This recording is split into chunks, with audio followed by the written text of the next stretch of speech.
Oh no. Andrew, did it start yet? Not yet, but Ethan, why do you have a full suit and tie on? Well, it's my first time anchoring and I didn't know what to wear, so I guess you can say I'm fashionably late.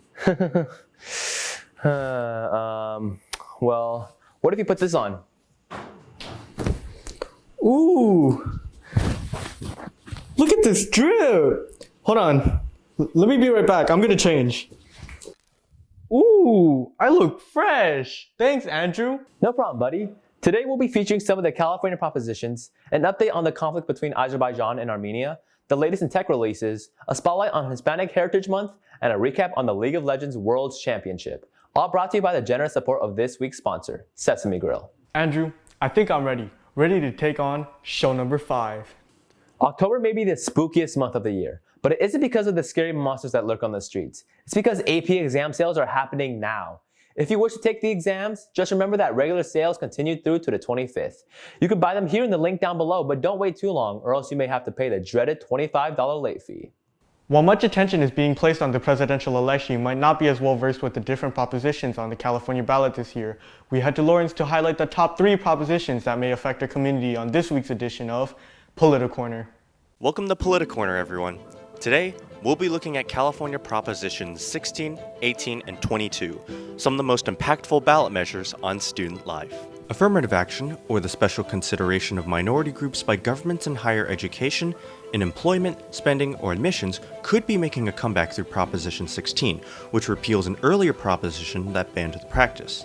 This comes in light of the racial equality demonstrations around the country and aims to give more opportunities to the Black and Latinx communities. Proposition 18 would allow 17-year-olds to vote in primaries and special elections if they become 18 by the next general election. Supporters point out that this gives the youth the level of influence that they deserve at the ballot box, while opponents warn that as minors, they could be subject to undue influence by trusted adults and lack the necessary experience to make informed decisions on complex financial issues. Although teenagers might not be as vested in rent control or tax increases, that doesn't mean that it doesn't affect them. And I think that it's important for teenagers to have this voice in the say of what's going to happen in their future. Finally, Proposition 22 allows gig economy companies like Uber and DoorDash to classify their employees as independent contractors. An earlier state law required these companies to make their workers full-time employees. While it did benefit the workforce, it has also threatened the survival of the industry in California. Even though this seems like a typical management versus labor fight, it has been made complicated by the pandemic, which has severely limited job opportunities for millions of people. A lot of students who have to work and they want to work part-time, this may be a problem for them because they're not going to have the ability to find a consistent job that works to their schedules, especially if many of them are students who need the flexibility to be able to take care of things in a time that is more conducive for them rather than holding down a normal 9-to-5 job, which might conflict with their college classes. On behalf of APN, I encourage all of you to make your voices heard and to get involved in the election this year. This has been Lawrence. Let's head back to Ethan and Andrew. With so many colleges considered nowadays, it can be confusing to know which one is best for you. To help you decide, Pasadena Community College is hosting an information session on October 19th at 6 p.m. and will feature a variety of topics including the transfer process, pathway programs, the promise for students, and more. The Google Meet link will be sent on the morning of the event. You don't want to miss it. As the age-old dispute between Armenia and Azerbaijan reignites, it remains to be seen whether a lasting peace can be established in the region. Let's go to Wilson with the details on this ever-changing conflict. A decade-old conflict over disputed territory is reignited once again as a ceasefire was broken between 2 former Soviet republics, Armenia and Azerbaijan. Nagorno-Karabakh, a piece of land the size of Delaware between Armenia and Azerbaijan, is the cause for this conflict. It is internationally recognized as Azeri, but the region is ethnically Armenian. The conflict between the two countries can be traced back to the Nagorno-Karabakh War in 1994, which ended with a ceasefire after more than 30,000 deaths. A lot of us feel deeply hurt because we know our families are going through a lot of tough things right now. Many of our extended families living in Armenia, a lot of them have had to send their sons and their nephews to go fight on the front. With both sides unwilling to back down, the conflict continues to escalate as both Armenia and Azerbaijan accuse each other of shelling civilian cities. The effect of this dispute can be felt all the way at home, where thousands of Armenians gather to demonstrate their support for their country. We just feel really helpless because it's not like we can go over there and fight ourselves. All we can do is send our support from here. With the ever-changing future, what's to come of this conflict is still unknown. APN's thoughts and prayers goes out to all the families affected by this atrocious war. This has been Wilson. Back to you guys at the studio. If there's anything I need help on more than anything right now, it's probably my homework. Luckily for me and anyone else on the same boat, online peer tutoring sessions are being held every weekday from 3 to 4 p.m. and they have tutors who can help in a variety of subjects. The best part is, attending is completely free. You can find the session links down below or contact ahstutors.hs@gmail.com. Good luck with your studies, fellow scholars. The one moment that millions anticipate every year has finally come and gone. After delays and speculations revolving around the tech community, Apple has finally unveiled its new line of products. Here is Tharun to share his thoughts and insight on the most recent model of the iPhone.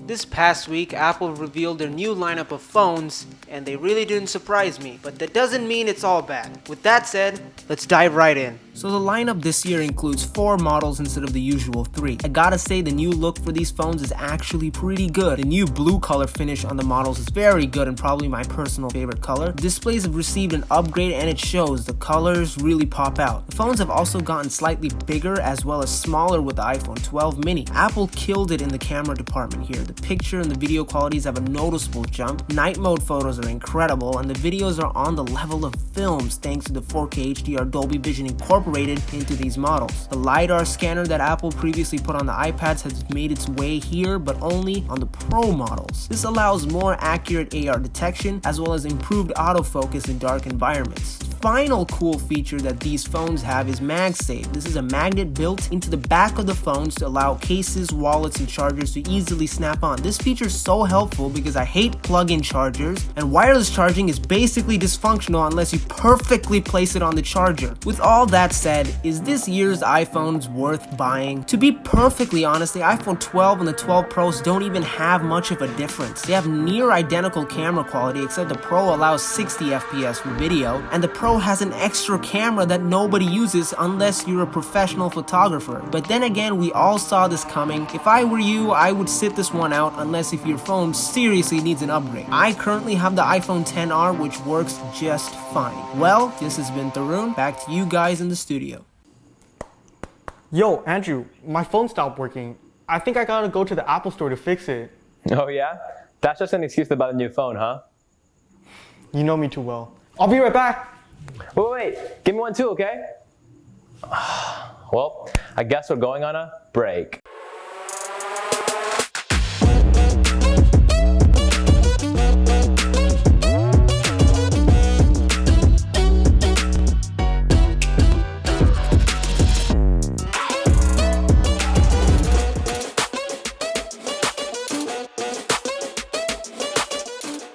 Are you stressing about paying for college? Need help completing a student aid packet? Well, the Citrus College Financial Aid Department has got you covered. An online meeting is being held tomorrow between 9 a.m. to 1 p.m.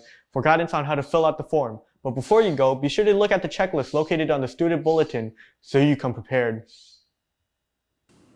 Hispanic Heritage Month just passed yesterday, but the people and their influence on our culture will always be remembered. It's nice to take a step back and appreciate the contributions that they have made for our country.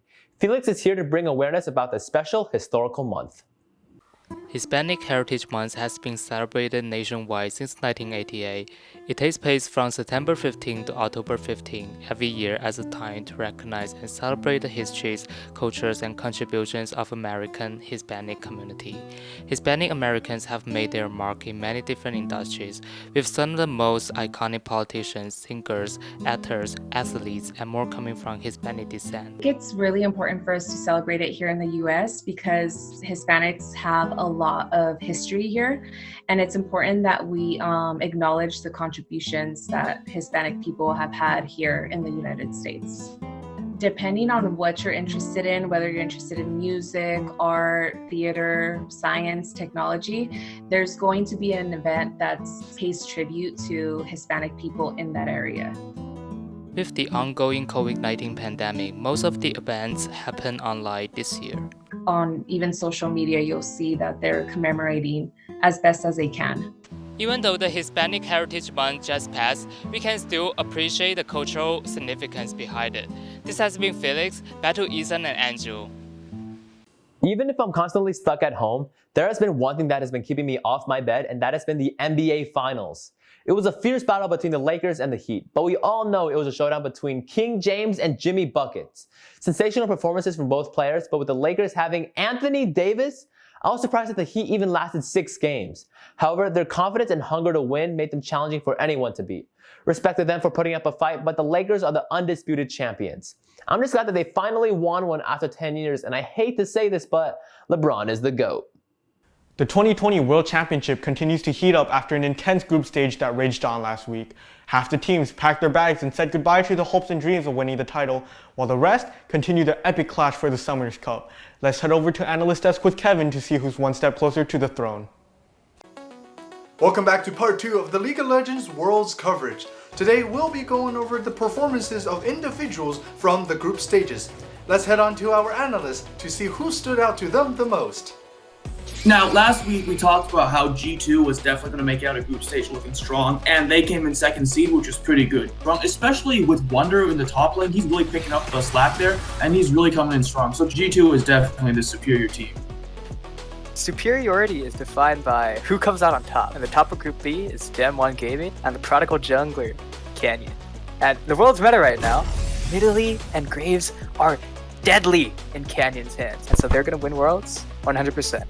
Last week I spoke about top esports, but today I want to talk about the rookie jungler from Fnatic, Self-Made. With his 80% win rate on the F lane and his top fragging Graves, I think he'll definitely carry Fnatic in the knockout stage. So I'm moving on to my new favorite underdog team, Genji. More specifically, I'm rooting for their star ADC, Ruler, known as one of the top ADCs in the world right now. He's the second highest damage dealing ADC. This man has been to Worlds and won, and he's about to do it again. Though next week we will not be returning for Worlds coverage, we will be discussing it even more on our new talk show, Gotta AFK, where we talk about everything esports related, premiering on October 28th. Don't forget to stay safe, stay strong, and keep vibing. This has been Kevin. Back to you guys in the studios. Thanks, Kevin. So, Ethan, how's your new phone, huh? Well, I didn't end up getting it. I only had $5 in my wallet, so I guess I'll be sticking to my old phone. Oh, it's okay. I'll get you one for your birthday. What? You're not being serious, right, Andrew? You know me too well. Anyways, thank you so much for watching this week's show. Be sure to follow all of our social media links down below, like, comment, and subscribe.